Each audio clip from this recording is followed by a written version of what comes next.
Welcome, viewers. Welcome to the Man Cave Media Network. I'm Steve Goodson, and welcome to another show of Down East Prep Report, brought to you by Marine Federal Credit Union. Alongside me, as always, co-host Chris Miller. We just did this yesterday. And we got tough shoes to fill because of the show last night. That was a home run, wasn't it? Yeah, that was actually a pretty good show. That was for those that are watching, did not see. We started a new show last night with Dave Miller from Jacksonville High School, from Jacksonville High School, the former athletic director of Jacksonville High School, Bob Warlick, an attorney here in town, who is the voice of the one of the voices of the Jacksonville Cardinals football program on the radio. Preston Kelly just graduated from Southwest High School. We had special guest Bob Eason, former Northside head coach, started the program there. We started a new show called Monday Night Film Room, dedicated solely to high school football, and it was last night from 7 to 8 o'clock live at Bubba 33's restaurant on Western Boulevard in Jacksonville. So it went great. We had a great response. We had a ton of people watching live, and we've had a ton of people watch since then. So you got big shoes to fill. Well, I guess I do too, because I wasn't on the show. So I was behind the scenes running the camera. Dave Miller and crew made they did good, and I don't want to break this. Bob Eason was a guest coach, but I think he enjoyed it so much he may be a permanent fixture on the show. So that will be a true coaching voice, like we got today, a true coaching voice that's going to talk about football and talk about the X's and O's. So you ready to get going? Yeah, let's talk let's talk football. Mm-hmm. So we made it, man. We made it. Football's back. Mm-hmm. The regular season kicks off in our area Friday night. We've already had one team that's got a game under their belt, and we'll talk with the coach and the players, some players from Liberty Christian Academy shortly. But the rest of the high school season kicks off this week, and we have got a schedule to talk about. Northside at White Oak, Southwest Richlands, Walshurst Hill at East Duplin, Jacksonville at West Carteret, Dixon Topsail, Swansville makes a trip, as Bob Eason referred to last night, to the other side of the world, South Columbus. And then Lejeune Devil Pups, they open at home under new head coach George Ketchum. So we got a little bit of info about them. So we're going to run through all of them, and Chris has put his stamp on everything. He's put himself out there with some predictions. So before we talk to the guys at Liberty, we're going to talk a little bit about these games. But like I said, one of our area teams played earlier. Liberty Christian opened the season Friday night, and they did something that the program, and I'm going to switch to this view, did something that the program has not done, and that's start the season off the Heater 1-0, right? Yes, sir. That's awesome, man. 1-0. So we got Coach Eddie Deptola. Yes, sir. I've said that over and over in my head. Practice it. You know how I am about pronunciation and make sure I get everybody's names right. Quarterback Eddie Deptola. So I figured I'd pronounce it right one time. I can get it the second time. And then John Hansley.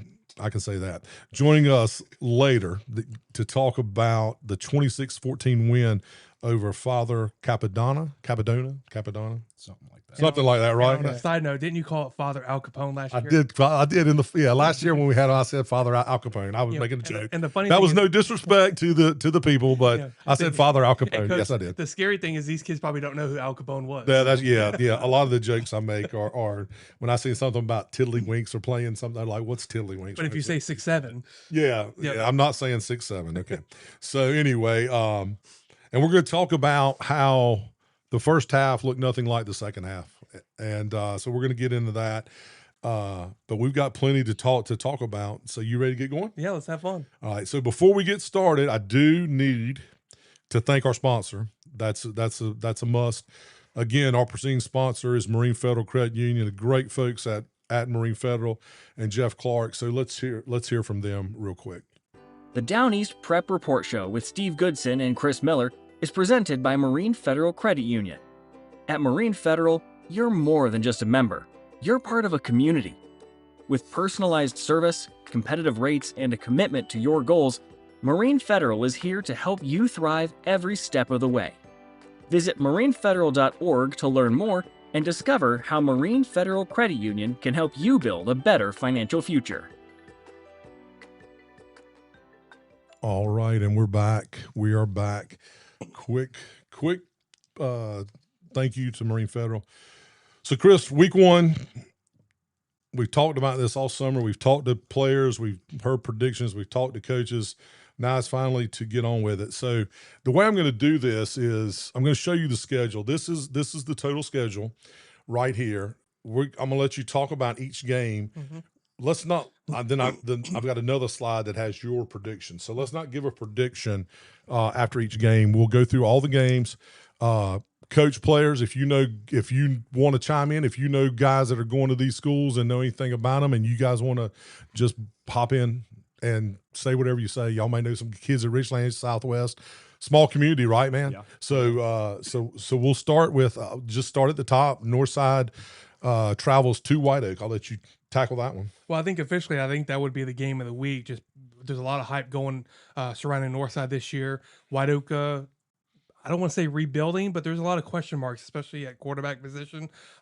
They lost a lot of key pieces, and a lot of those kids are going to have to step up. But we know Northside's going to be good. Like I said, there's going to be a lot of hype surrounding the Monarchs this year, and I'm very interested to see how they're going to respond. Not being the hunter, but being the hunted this year. So a lot Croatan, Havelock, all these schools are going to be gunning for them this year. So I'm eager to see how they respond. One question for you, and then I can throw this out to coach and players as well. But as it relates to Northside's got a big game next week. They play Jacksonville, big game. Everybody's been talking about it since last season ended. As a team, as a coach, as a player, what do you think? Well, I'll ask them. As a team, coach, or player, this game you should win against White Oak? Are you looking past this game, looking at next week, or are you focusing on one game at a time? Whoever wants to answer that. I think as a coach, you honestly have to do both. Yeah. As a coach, you're going to push to the players to focus on this week and this week only. So as a player, you focus on this week. As a coach, you have to focus on week 1 and all the other weeks when it comes to game planning and film and all that stuff. So I think it's different for both. Guys, I mean, are you getting hyped for? I mean, this is a game you guys should win, but you're looking forward to next week because you're going to be playing your who beat you guys in the conference championship last Sand Hills. So you're looking forward to playing Sand Hills. So are you looking past Father Al Capone or Capadona or whatever and looking at Sand Hills, or are you focusing on the game at hand? Right now, I'd say we'd be focusing on the game at task. First, one at a time, play by year. Okay. First game comes up, this play for that game, practice for that game. But when it comes for time to play Sand Hills, definitely get prepared and, lead ahead of time for this is what we're going to have to face. So just remember that, but don't make it your main focus right now when we're playing a different team. Cool. So let me get your feedback on that. I want to know, do you think Northside, knowing Coach Pollock, knowing the players, we've talked to players this summer, what do you think their mindset? Did you think they're focusing on this game? Well, I think it's no secret, and this is not throwing shade against White Oak. I like throwing shade at people. You like throwing shade to everybody. I like throwing shade, but I don't mean this disrespect toward White Oak, but Northside is the clear favorite in this game. Yeah. Yeah, I think absolutely. And if Northside plays like you're supposed to, potentially the game could be done by the third quarter. The White Oak kids will continue to play hard. I don't doubt that. No doubt. Coach Bird will have them playing hard. Yeah. But I think on paper, Northside is on a different level in this matchup. So if you're Northside, you want to take care of business early and be able to maybe put some of your reserves in the third quarter, in the fourth quarter, so you can start focusing on that. The other thing, though, is for public schools, next week is first week of school. Yeah. So you don't have kids kind of roaming around their house all day long, not really being couch potatoes and not knowing what to do. Their focus is going to be at school for 5 days next week, too. So that actually may help. Cool. All right. We spent a lot of time on that. We're not going to spend as much time on the rest of these. You mentioned that being the game of the week. Last night we had Southwest Richlands as the game of the week. Big rivalry. Southwest travels to Richlands. You can listen to it on WMCM if you don't go Man Cave Media Radio. We've picked up on internet radio and we'll be broadcasting the game. WJCV, the Christian station still exists, but they're not doing radio anymore. So me and a couple guys are doing the radio call for that. Southwest travels to Richlands. Richlands hadn't beat Southwest in 34 years until the last 4 years, and now Richlands can't lose to them. Yeah. So talk a little bit about the Southwest Richlands game.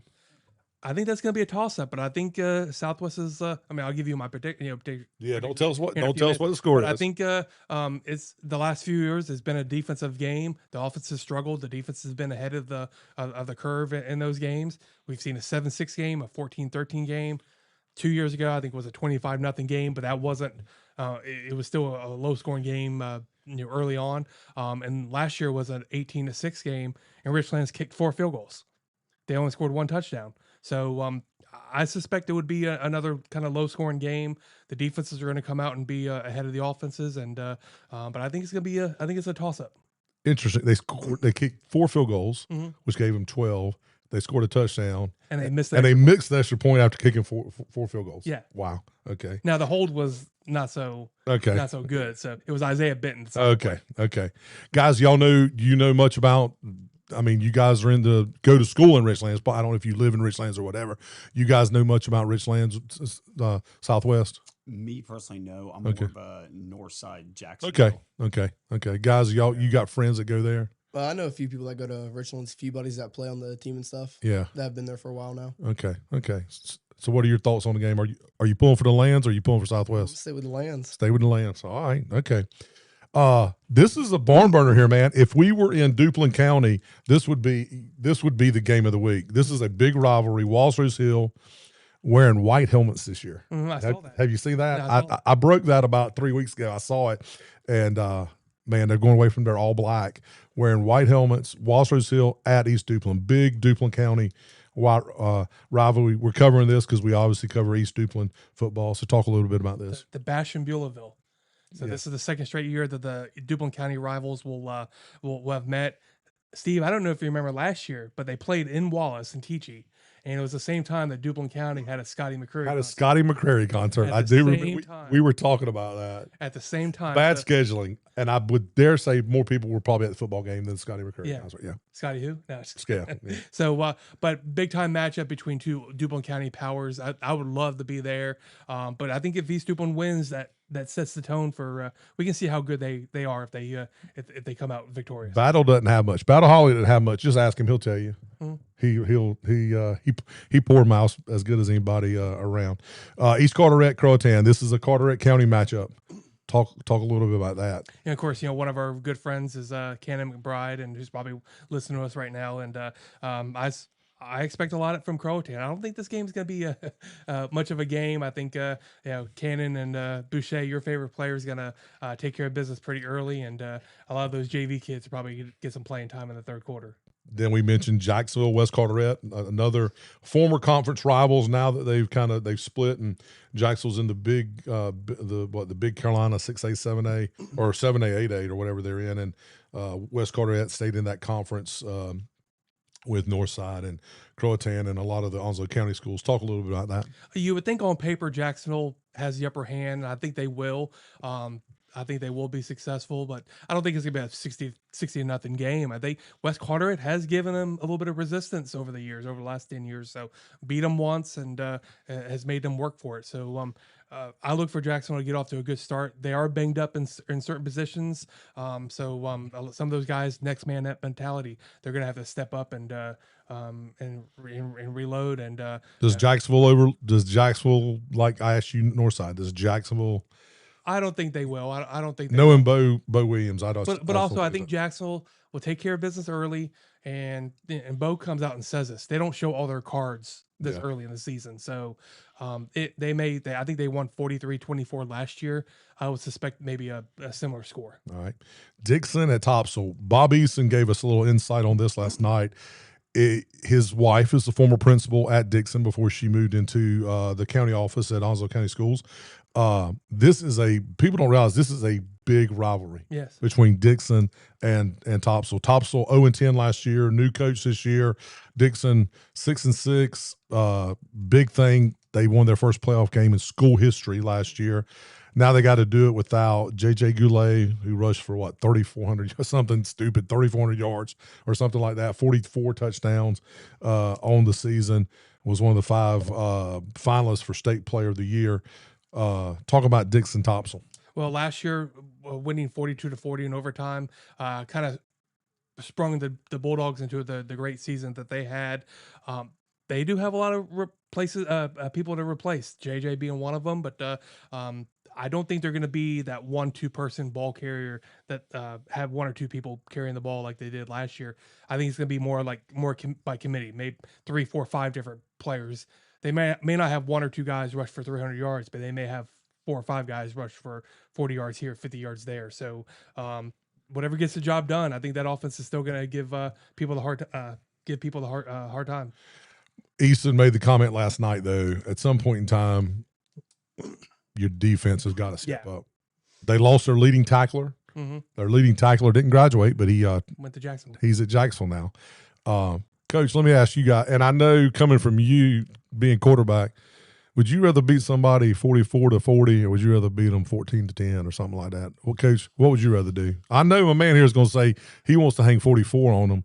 What do you want to do, man? I'm gonna say probably hang 44. Hang 44. Okay. Because then at least, okay, we're scoring. We're going to keep it interesting. In those real low scoring games, it's like fighting tooth and nail to get 1 point on the board. Mm. So in the high scoring games, it can really go either way. There's not as much pressure to score.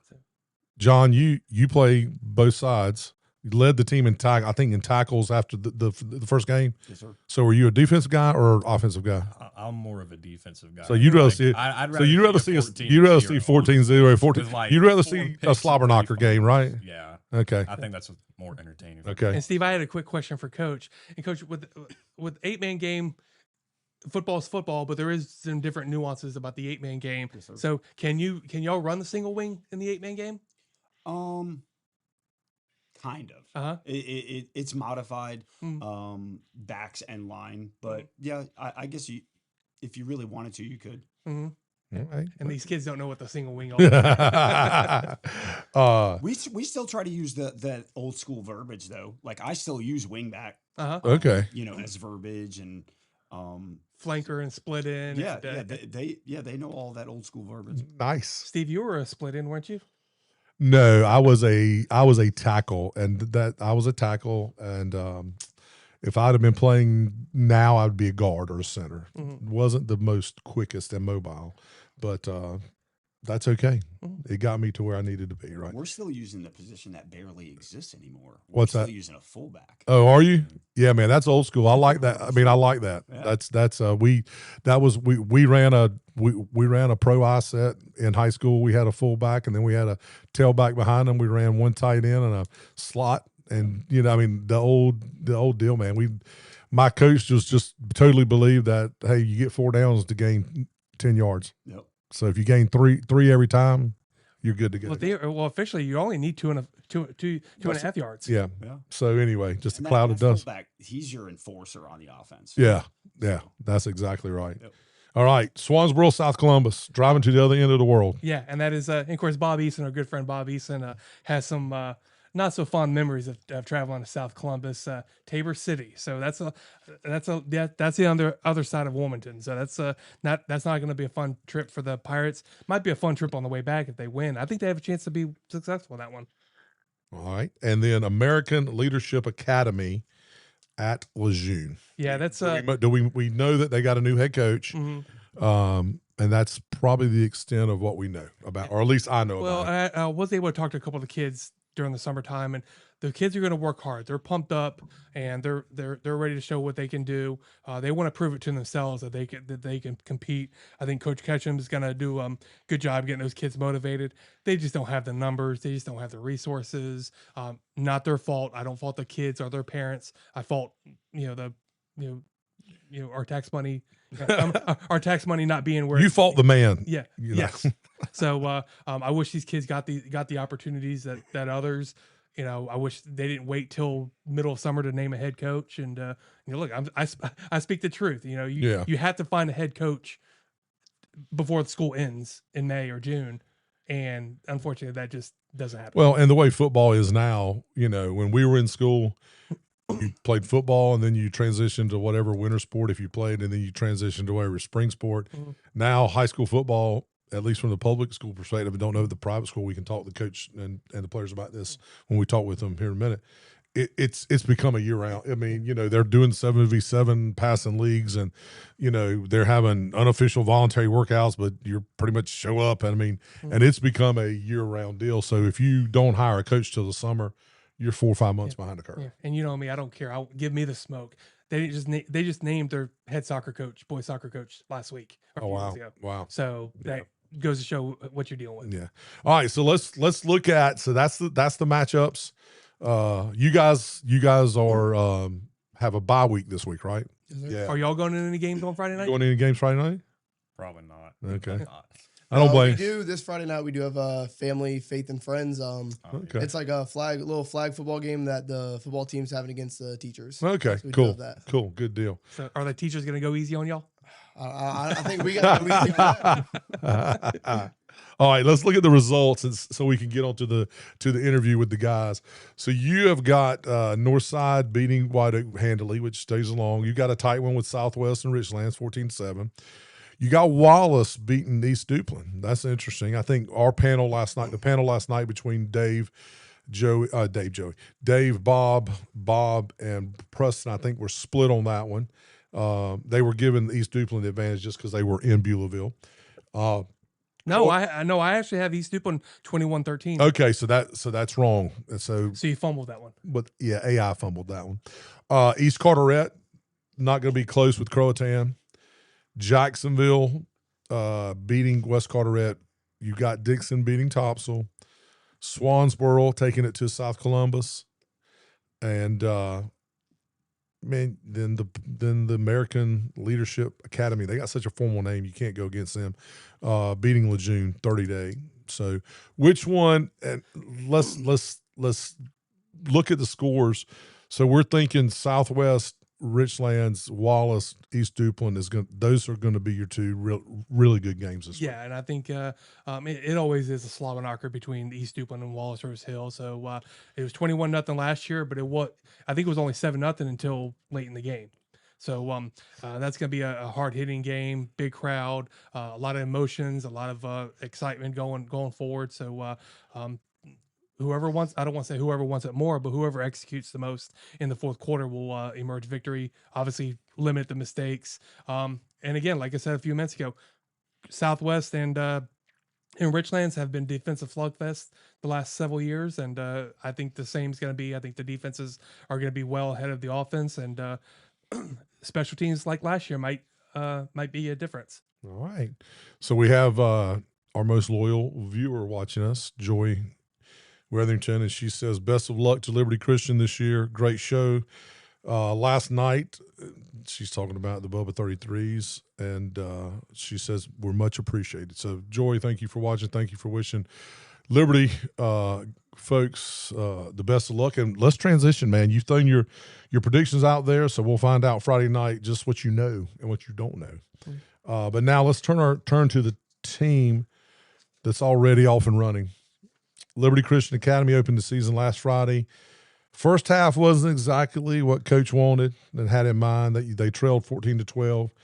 I think maybe in the article didn't play that well. But then you came out second half, looked like a completely different team. You win 26-14. Junior quarterback Eddie Deptola scores 3 touchdowns. Defense doesn't give up a point after halftime. And again, for the first time in program history, Liberty Christian starts the season 1-0. Not a bad way to start.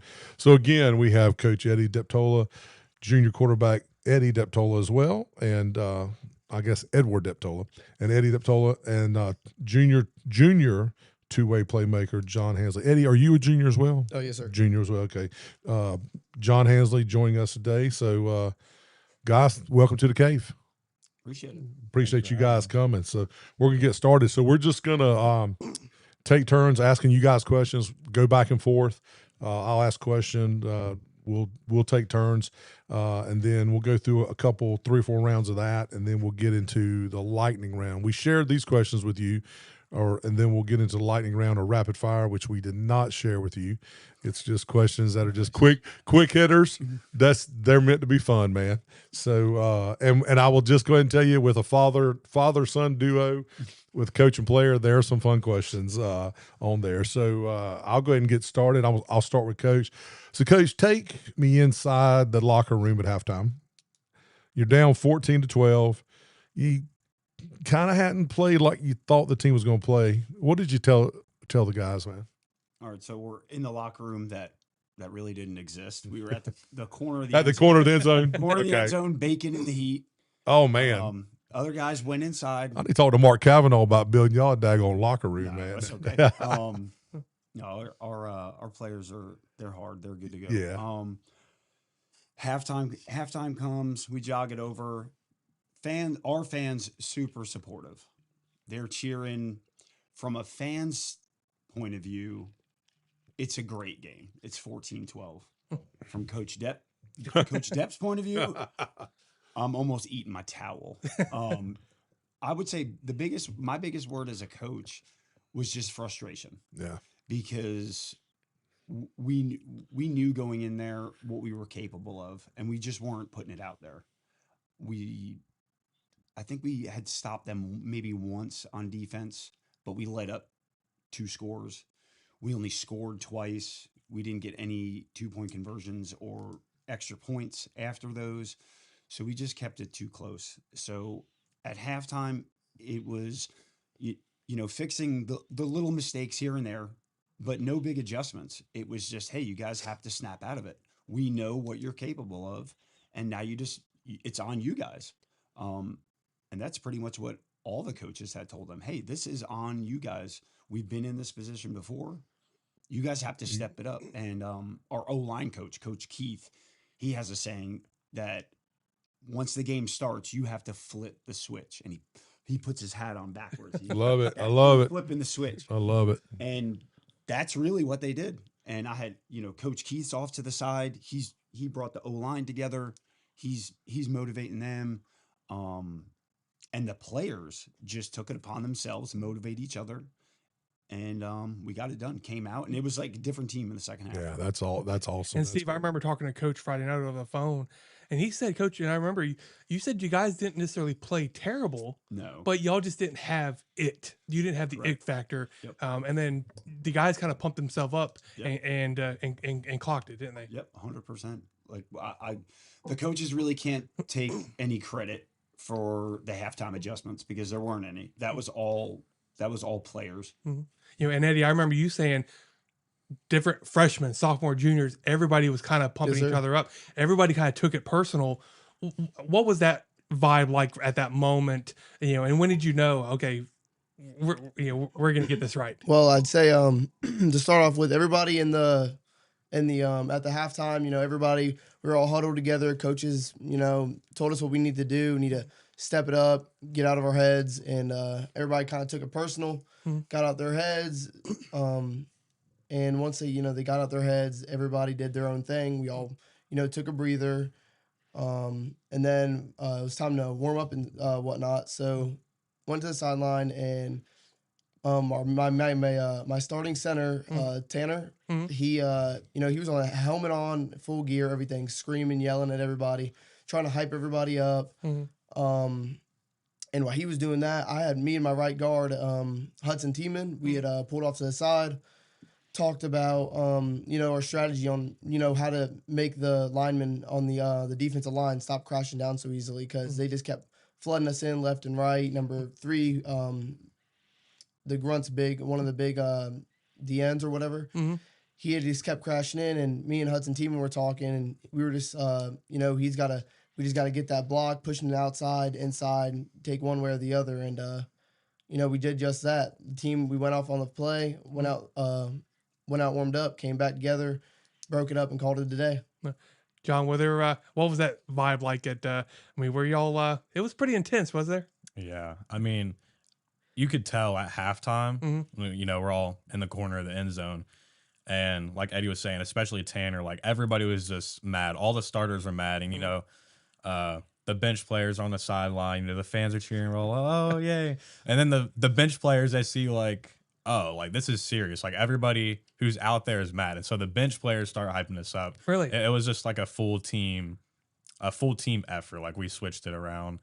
And specifically on defense, we really realized, because it's a lot of the guys' first game actually on defense. We realized like you have to hit them first. Like you can't let them come to you. And I think that's what really helped the shutout. We stopped giving up those easy plays. Just, you know, full team effort, honestly. That's all. So you answered my question. I was going to follow up with you and ask what clicked second half, and you guys just decided good leadership told, you know, kind of brought everybody together and said, hey man, let's be aggressive and let's attack. So you answered the question. So Eddie, I'll go back to you. Let's start in the second half with the go ahead score.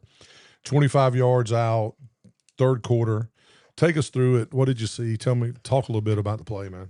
Okay, so well before that play, you know, I had the ball and, you know, I ran it and I had there was a pretty big face mask call on me, and the ref had blew the whistle. You know, I didn't get to really go as far as I would like to, but blew the whistle. You know, they gave us our yardage or whatnot. And then after that play, we realized like the line did their job.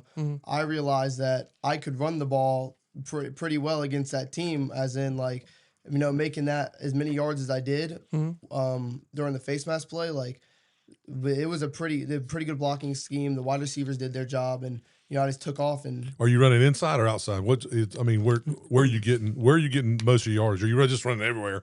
I mean, is it sweeps around the outside, or are you breaking contain, or really mainly everywhere? But I'd say breaking contain was definitely the main thing, because our tight end would like break the containment to the outside. Yeah. I'd take that hole right to the side of it, go right up the middle, and then after that, it's just wide receivers blocking their guy, me taking the outside, cutting back in, and just moving around.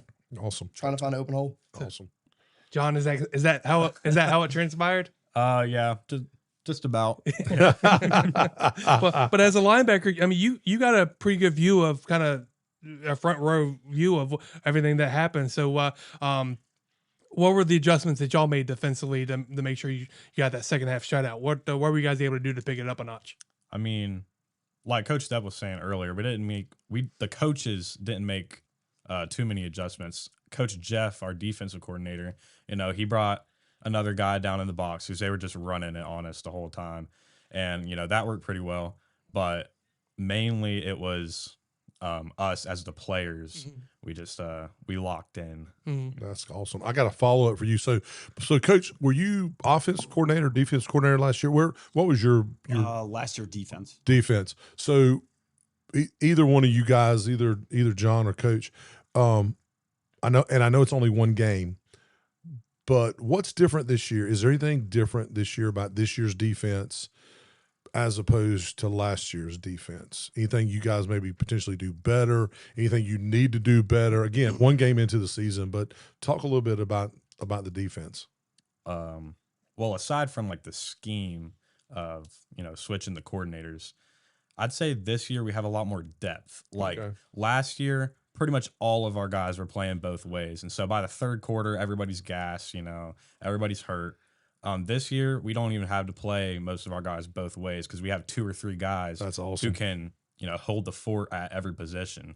And even we had some guys who didn't even play who I think could have done pretty good if we would have put them in, if we would have, you know, ran away with the score a little bit more in the first half. So I guess, so Coach, now back to you. You talked about you really didn't have to say a lot at halftime. You just felt like the guys needed to wake up. They did, yeah. What do you need to do, or what do the players need to do? You're open this week. What's the strategy? What's the, not getting into game planning, but looking to the following week when you play, what do you do to try to avoid that slow start? Well, the next 2 weeks, we're just going to work on the little things that we messed up last Friday. We had a lot of missed open field tackles, a little bit of execution on offense, drop passes, but very fixable small stuff. Once again, I'm putting it back on the players. I even asked them after film yesterday. I said, hey, what do we have to do to start on all three sides of the ball faster? It's on you guys. I'll do anything. If we want to run 8-on-8 for 5 minutes live, full speed, 5 minutes before the game, I'll do that. We want to run Oklahoma's. Love it. So again, we put it back on the players, and hey, what's going to pump you guys up? Yeah. So we'll incorporate that. But other than that, just working on the normal thing. Yeah. Good deal. Steve, I've never seen an Oklahoma drill before a game, so yeah, that would be interesting. I've done it before. We were at 14U Nationals, and my team was asleep. Mm-hmm. And we went off to the side. It was 5 minutes before, and we did Oklahoma's right before. And for a lot of those guys, it was their very last time in youth football. It was actually a lot of those Northside guys, a lot of the Northside starters. Okay. Really? It was their last. It was their last youth football game. So we did Oklahoma's after the game too. So Oklahoma's before, Oklahoma's after. Nice. Steve, do you remember Bull in the Ring? Oh, absolutely. I remember Bull in the Ring. Coach Absolutely. Keith's favorite. They don't remember. Absolutely. Absolutely. So, well, John, so you play. I mean, you play all over the field. I mean, you do a little bit of everything? Is there one position in particular that really is your favorite? Is kind of your bread and butter position? This year, I would say linebacker. Like I said earlier, I'm kind of a defensive guy, and I guess the reason that I play more naturally at linebacker is because the offense always has an advantage over the defense. Yeah. They know what play that they're running and we don't. So they can send 8 guys to the spot where they're running the ball. And for defense, you have to cover all your bases, spread guys all over the field. So to be more successful on defense, you had to be smarter than the offense, and you kind of have to like out-grit the offense, I guess. You had to be nastier than them. And I feel like those two things, like I'm better at those on defense than I am at being fast at receiver or being strong at tight end. Yeah, Eddie knows I'm not the fastest receiver. So, Coach, let's talk about last year, just the season as a whole. 6-5, played in the conference championship game. Now, fast forward to Friday night. How much did that experience that you guys gained from last year and playing in that conference championship game, how much did that show up Friday night, especially when things weren't going your way? I love the fact that you and the coaching staff just like, hey guys, figure it out. Leadership, is that the big thing 100%. You think? Yeah, leadership and experience. Even those games 3 years ago when we were losing 79-0, that you get something from that, because you have to fail miserably before you can have success. And you have to remember that feeling of getting beat 79-0. So when those times come, when it's 14-12 and you're down at halftime, it's not a big deal. We're down 2 points. We've been here before. It's been worse than before. And that experience it's everything, because at halftime, players, no one's hanging their helmet. And like I said, even the fans, they thought the first half was great. So our fans have the experience, the players have the experience, the coaches have the experience, and down 2 points at halftime is a walk in the park to them now with all that experience. And it's easy to be in that situation and quit and let that other team find their momentum and they run with it. And there were times in that first half that Father Capodanno gained a little momentum. We lost a little bit, but once our men gain a little momentum, it's almost game over. Nice. They ride that momentum wave huge. Nice. Eddie, so I know last year you had a great individual season. The team did well, but you were one of the key players for that. What's the biggest difference you being a quarterback today, what's the biggest difference in you mentally and physically last year at this time compared to now? Before you answer that, let me give him a shout out. He was second team all area last year for your daily news all area as an athlete. Yep. So those 2,000 plus total yards. Kudos to you, man. Appreciate it. Kudos to you. And this week's athlete, And this week's athlete, athlete of the week, right? So, but what was the biggest difference in your game mentally and physically last year at this time compared to now? Mentally, I'd say definitely after winning the first game, I'd say mentally, me and as a team, we're a lot more confident. Now me as a quarterback, I don't think I've changed that much. I think I'm, just getting better and better every year. I definitely say my strength is definitely one of my big things that I try to take into consideration when playing. Like as everybody knows, the gym takes a big part into football. So I definitely try to stay consistent with that to have the strength over the bigger guys out there. Hey, can I add on to that one? Yeah, sure. Absolutely. I think he's always been a fairly confident player, but I think this year, especially last Friday, the confidence in the second half with him was beaming because a few of those key plays were audibles, or he just ad-libbed. Really? And came up with his own thing and saw that open opportunity and took it. Like there was a play that got called back. It was probably like a 70-yard touchdown. 70-yard run. Oh, yeah. Middle wide open. I had called a middle play, but he saw that it was so open, he just does a quarterback sneak, rips it for 70 yards. It ends up getting called back. But I think that's probably the biggest change that I see is his confidence to say, okay, I'm going to change this play. Because I tell all the players, offense, defense, special teams, you guys change a play, I'm good with that as long as it works. Because if it doesn't work, then you got some explaining to do. There's gotta be a rapid fire question in that. What was just said. We'll figure that one out as we go. Another thing I would like to say, like as a quarterback, I know, including me, I do it sometimes. I say most quarterbacks, we start to lose or we're getting down, we have to punt constantly or whatnot. I say most of the quarterbacks start to get frustrated. They don't stay calm. And when I used to play youth and stuff, I used to have a coach. His name was Creston Monroe, and he used to tell me, "He's got Eddie's stays calm, cool, and collective because." We could be down by 20, and I'd still be hanging in there, just thinking of stuff to do, just trying to make every other play work. That's awesome, man. That's great. That's more shout out Northside right there. Preston Monroe, Newt Monroe. Yeah, yep, that's right. The trash talker. The trash talker, yeah. Hey, all three of them were on the team together when they were like 10 years old. Oh wow, all those boys. Yeah, so all of them. We basically know most Jackson of them, Duke, if not the whole all of team. them. Gavin Davis. So was Anoop talking trash back then? He was. Yes, No, he wasn't too bad. He was probably more humble back then. He was more like a silent professional Really? back then. Yeah. Because word on the street is that he talks the most trash for Northside now. Anoop. I wouldn't say much to Anoop because Anoop's. If you've seen like his videos and stuff, him lifting, he's a big boy. 405. yeah. And that's from his players at Northside. They say we interviewed 3J yep. and Smoot, and we was like, so who's the biggest trash talker? And it's hands down. Anoop. It's Really? yeah. Oh yeah. That's Anoop has that aggression though. Like Anoop gets hit once, he'll get hit twice, and he'll be like, "Yep, I'm done with this," and he'll just give it all. Yeah. So, well, Coach. So, like Steve mentioned a few minutes ago, first time y'all open up the season with the win. Yes, You sir. 1-0 for the first time. Does that mean something to you? I mean, I know every win's important, but what did that mean as a program that's still trying to take that next step?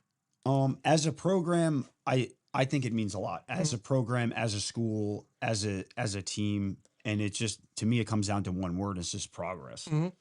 For me as a coach, putting that coach's hat on, it really doesn't mean too much to me because right now we're not 1-0, we're 0-0, and that's just the mentality that I have to have, the players have to have, the other coaches have to have. But for the school, I think it means progress. That's awesome. So Eddie, good start to the year, man. Good start to the season. 3 touchdowns, 2-point conversions, the go-ahead score. Does that kind of set the foundation for what you want to achieve individually as well as a team? I mean, let's be honest. individual. You play a position that individual stats are kept. Right. And then we also have the team aspect of it. So does starting off the season like that, does that kind of motivate you to, hey man, let's get this thing going, not only for me, but also the team? Yeah, definitely motivates me and the team. And like I said, like it's all about, just being a leader. And if you can put your mind to it and you put the progress, the practice in, give everything 100%, you'll make it. That's awesome. So, John, two questions. How hard is it this week not having a game? And then talk about next week and what do you expect from the Heat, Liberty Heat, going forward the rest of this week and next week. So first question, how hard is it not having a game this week? It's hard. Like a lot of people on the outside, they kind of look at it as a bye week as like, oh, they got the week off. They have the easy week. But like as a player, it's hard to stay locked in when we don't have a game Friday. A lot of people tend to not take it very seriously. And I think that we really need to work on some stuff over the bye week and not just, mess around on the field all And day. what are some things y'all need to clean up if you are going to take that next step?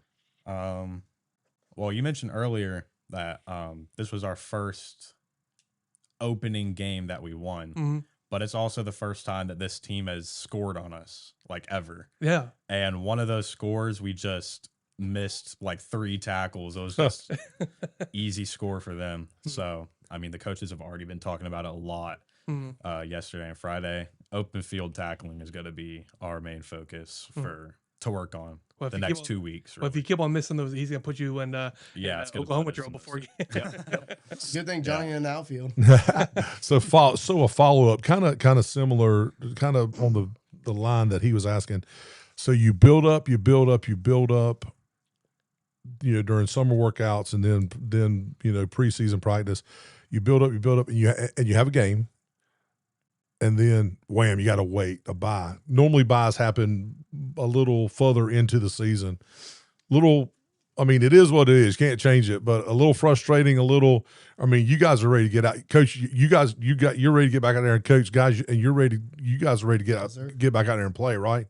You guys are chomping at the bit, right? Yeah. Yeah, we've been waiting for who knows how long now. Yeah. Practicing summer workouts and everything since that season ended. Yeah. So Yeah. like, Well, they got that flag football game against the teachers. So Somebody, I'm just going to call this. There may be a collarbone broken in during the flag football game that somebody may get hit. See, and I gave that brief yesterday too. I said, even though it's flag, we could still have twisted ankles. So.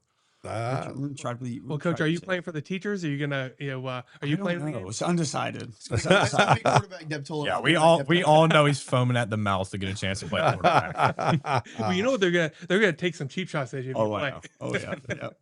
All right, you got anything else before we get to rapid fire? No, I think that the real fun begins now. The real fun begins now. All right, we're just rapid fire, man. Just like these. Don't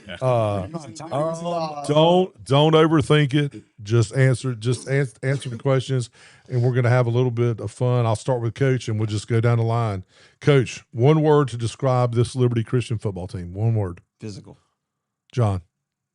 Kind of stole my answer. I'm gonna say aggressive. Aggressive. Eddie. I'm gonna say humble. Humble. Okay, Eddie, circle one date on the game schedule.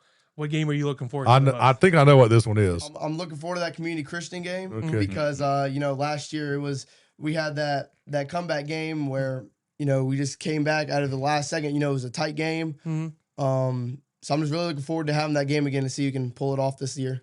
John, what game do you circle in? Sandhills. They beat us in the conference championship. We kind of want to get back at them, Coach? I'm gonna go with the same.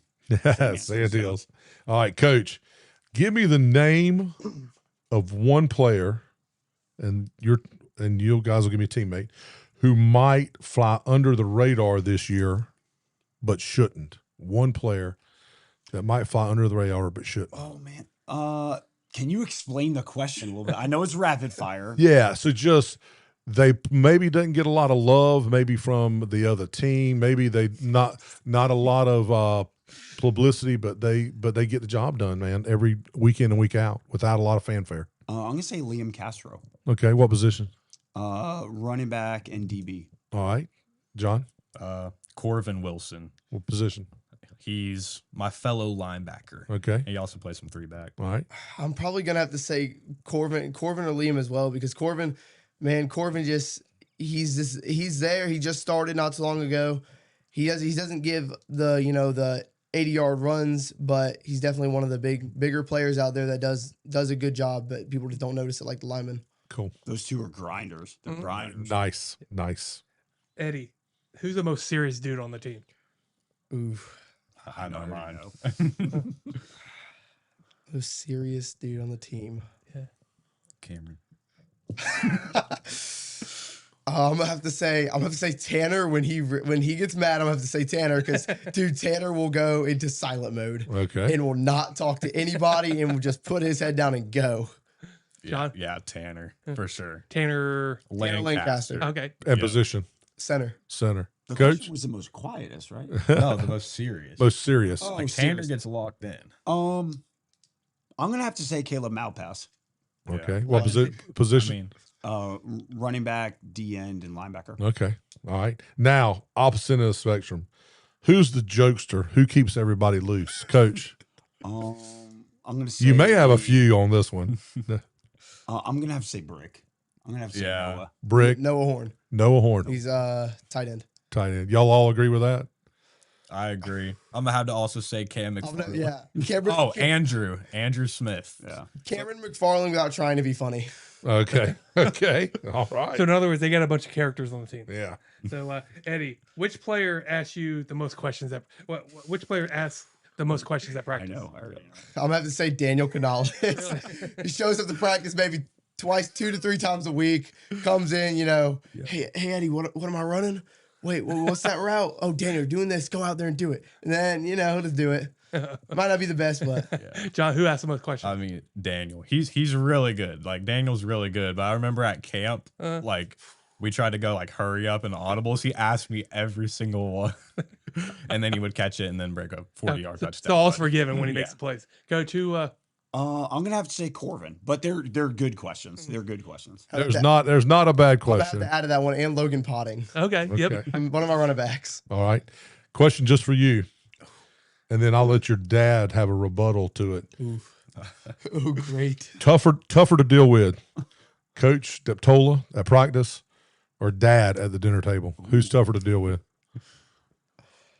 I'm gonna have to say Coach. Coach is tough. Because, man, I'll argue with him because we can both kind of butt heads. Yeah, I'll tell him this one thing, be like, yeah, this ain't working, or this will work, and he's like, no, it'll work, and he's because at home or whatever I mess up a lot. Yeah. So he's just used to just telling me just to do it, and I'm just having to listen. And considering he was former defense coordinator, he doesn't know much about offense, does he? I'm just I was trying to bait you. Coach, rebuttal.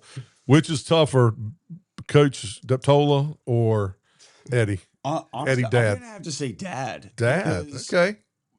The way I've always coached him, if we're on the same team, because there's been plenty of years when he's not on the team, I'm still coaching. Yeah. But when we're on the same team, I just use the other coaches. So if I have a critique about him, I'll tell Coach Keith, Coach Jeff, Coach Josh, hey, tell him his footwork's all messed up.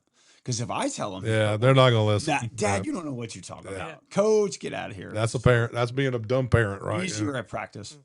So, well, John, the fact that you know these guys for a long time, Coach and Eddie, but when Coach or the other coaches get on Eddie, knowing that he's the coach's son, does that? I mean, that does mean a lot. I mean, that does resonate to the other players, doesn't it? Yeah, it's like there's kind of a reputation as like, oh, the coach's son gets all the special treatment and stuff. If anything, I think he yells at Eddie more. Really? I think he has a higher expectation of Eddie, and it kind of just shows that like he doesn't care. Like we're all open for judgment, and he's trying to get us all better.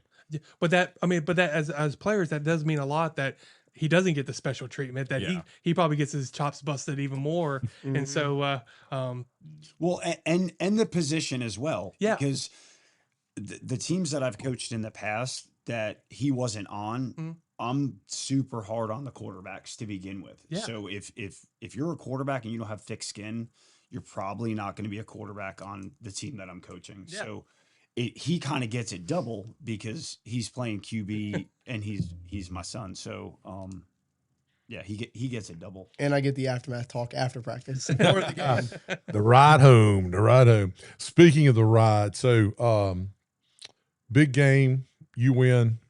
Maybe even before the game. I'm a music guy. What you guys rocking on your You AirPods? gotta start with Oh, that one, John. man. I'll have to think about that No, one. I'm, John- I'm a big music guy. I like So what you rocking on your iPods? nothing that y'all will know. It's like You know, hey, Just say something, man. yeah, just I'm tell. having to make up something. No, just tell me what you're rocking, man. Seriously. I mean, there's this new album that came out. I usually listen to the whole thing. It's Morir Sultanda. Okay. Told you I'm having to make up something, bro. I can't say that online. Well, John, you look like a Swiftie. Oh yeah. Yes. Oh yeah. Yeah. Oh yeah. Welcome to New York. 5 minutes before the game. Yeah, we joke because last year we had the very opening show, as a matter of fact, we had Coach Jonathan Bird on here from White Oak High School, and we had Josh Smith, the quarterback, all area quarterback, fantastic players playing at Barton now, has moved on to Barton. And I asked Josh that question, and so it just became a staple. We ask all the players, all the athletes to come on, what you're rocking on your AirPods, because Josh's answer was Fantasia. Fantasia, and that was legitimately, And we're still scratching. and, our and head. we're still scratching our heads. So, Hey, what- all right, what works. so he muddled, man. What you got? Okay, long What's- answer. I'm not gonna. Before I speak on my part, I would like to say before I was able to drive or we rode the bus. Yeah. Youth football games. Mhm. It was always the news channel, 96.3 or the talk show or something. Dad must Yep, be it was controlling never that. Okay. music. Okay. Just be quiet and listen to the news or talk show. Yep. Now for me, I would say with the team, we're a big we like to listen to rap or whatever as a team. Mhm. Now me personally, I'm a big heavy metal, All right. new metal. got? I'm a big that type of bands. I like Godsmack, Yeah. Okay. Korn. Corn, Right. yep. Yeah, I'm into those type of bands. So You listen to Limp Bizkit? Limp Bizkit, Black What you Label do, Society. I'm in all I that. know I look old, dude, but I'm telling you, I love He's music. in with it. I'm You into that. could say what you want to say. I listen And to he music. he didn't name the two bands that I can't stand. Yeah. He has this AC/DC thing. and Guns N' Roses. He has this thing about saying ACDC. I can't stand because they play it They're over and overplayed. over. Yeah, and that's fair. over. That's Well, that's fair. the thing. You got to get into like the niche I stuff. listen to most of the bands that aren't listened to. Not a lot of people know Black Label Society. Yep. And they're one of the bands that are really good, but they're really underlooked because not a lot of younger people like me or in the 2000s or anything really know because, that was the pop era or whatever. You look like you like Nirvana. I love I'll Nirvana. listen to I'll listen to it, but Nirvana. I'm not- I'm not I've listened to their whole if discography. it dude. pulls I up, love if it Nirvana. pops up on shuffle, I'll listen to it. But I'm not really gonna ever just click on the song and be like, yeah, I just want to listen to that. Steve, we can make a whole show about you can make it. Yeah. where's the team? Longest road trip, Coach. What's the longest road trip? That I've done? Oh yeah, or did that the Heat's done the last couple years. Oh. What's the one trip that y'all really kind of don't like to go? Not that we didn't like to go, but I think when we went down to Florida after the season ended last year Yeah. and did that was that tournament was awesome. The facility was great. They had pools, very professionally run, turf fields. And the guys got a lot of experience just out of that. Nice. Coming back from a road trip, talking about a road trip, coming back from a road game, who's making the call about where you're stopping for dinner and where you're stopping? He don't stop for dinner. They done. Stop. It's gas I had to station. ride back with Liam's mom so we can go get something to eat. For him, it's gas station, stop, pee, get a snack, and we're going. We're on our On way. your back. Gas and pee. That's it. All right. Good to know. While listening to 96.3. Well, let's- well, yeah. 96.3. Guys, Eddie, you first, or Coach, you first. Sorry. Give me one player we haven't talked about today that people kind of need to know before the season ends. And we kind of already asked you that before, but Maybe he's new to football, and maybe you expect at some point in time during the year it's going to click in him. I already got mine locked in. and he's going to get it. Who you got? I got Eli Dunham. What position? Oh, yeah. He's he's a backup wide receiver and he's a backup safety. Okay. He's not the best for a starter yet. His first year, doesn't know too much. Yeah. But I'd say he's a very good true backup. Good. And Good. he's definitely, the older he gets, the more he plays, he's definitely going to become one of the people to be up here. Oh yeah, Eli's my backup, so I've been training him, so he's going to be good because I'm teaching him. Coach? I can't just say one. I'm gonna have to say all of our linemen, offense and defense. The whole offseason, I couldn't have been any happier. The way they're coached with Coach Keith, Coach Josh, that whole unit is just awesome, beyond expectations. That's great. All right, last two. This one's for Eddie and John. Toughest guy on the team. Who is the toughest guy on the team? Logan Potting. Logan Potting. Okay. Yeah. Who you got? Is it wrong to say me? No, dude. No. Realistically, after a few games, I have to say me. That's good. Good deal. Because I got the mentality I could take a beating, and I race dirt bikes and stuff, so I'm always falling or whatnot. Yeah. So. Well, what's gonna happen. These guys are gonna not block for you one play. Yeah. Okay. They already talked about it. So, well, Steve, I have a couple things for. We got one. You got one left. Oh yeah. Finish the sentence. Yeah. Coach, finish this sentence. The season will be successful if what happens? We win a conference championship. John? If we win the conference. Eddie? Win the conference. All right. Good. So, deal. Coach and Eddie, who sports it better? Eddie's hair or Coach's beard? I'm gonna say my beard. Did y'all prepare these questions? No, I just made this. This one's made up. Yeah. So here's the thing. I wish I had his hair. I would trade my beard for nice hair. Hey, secretly standing out over here. Yeah. Well, I guess you get the hair from Mama. Yeah, I guess you could say that for now. So, and kind of a stupid question, but do people ever make fun of you hear the Liberty commercials all the time? Liberty. Did you ever get tired of those commercials? Mm-mm. Okay. I don't think nobody ever makes those jokes. No one said that yet. Really? I'm surprised. That's I really thought you were about to say if anybody made jokes about my hair. No. Except so they call me Mariah Carey. Really? And then one more thing for you, Eddie. We just got done talking about your dad getting on you, and did you ever? My 13-year-old does this. She has earpieces on. When I talk to her, she pretends not to listen to me. Does that ever happen when your dad tries to talk to you? You pretend not to hear him? Yeah, so I'd say that, but most of the time when I have my headphones on, it's like in the car or I'm at the gym. I'm never really in the house with my headphones on. I only have the speaker blasting. And he's yelling at me to turn it down. Yeah. All right.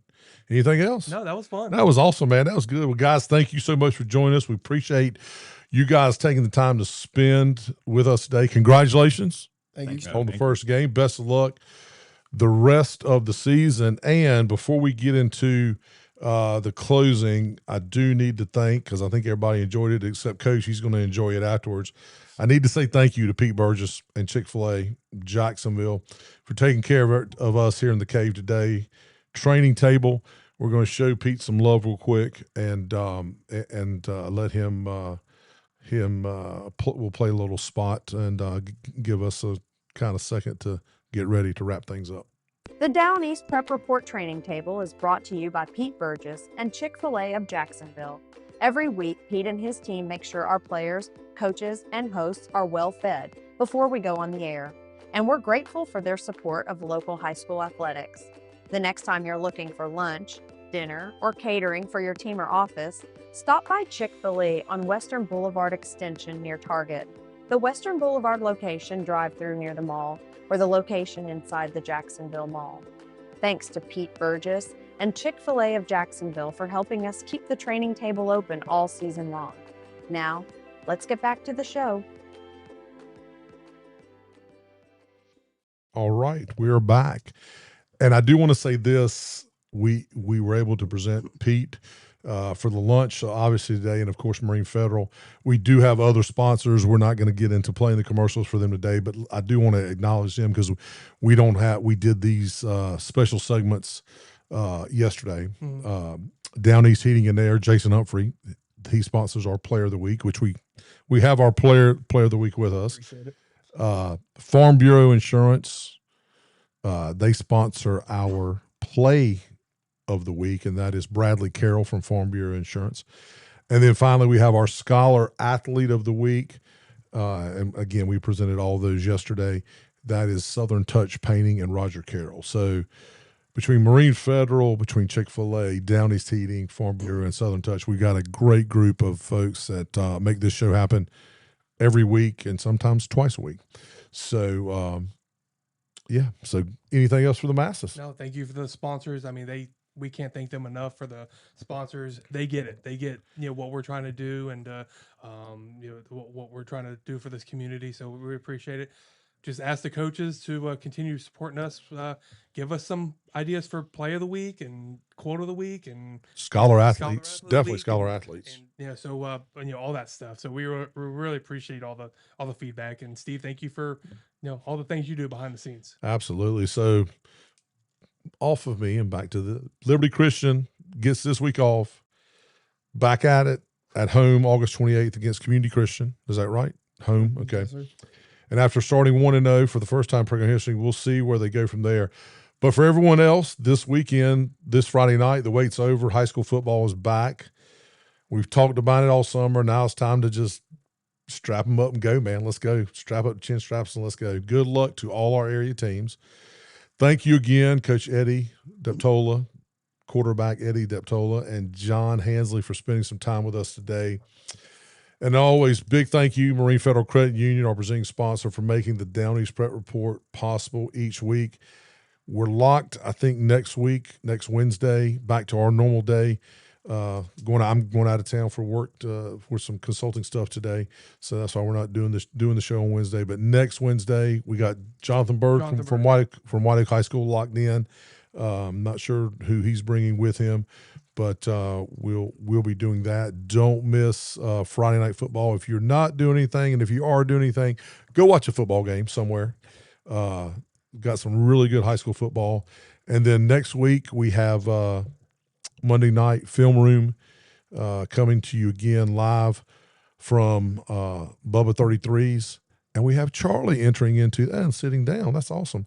But anyway, Bubba 33s will have the host back, potentially the game of the week, the matchup of the week last night was Richlands and Southwest. There may be a possibility that we'll have the winning coach from the Southwest Richlands game in Bubba 33s to talk about that game.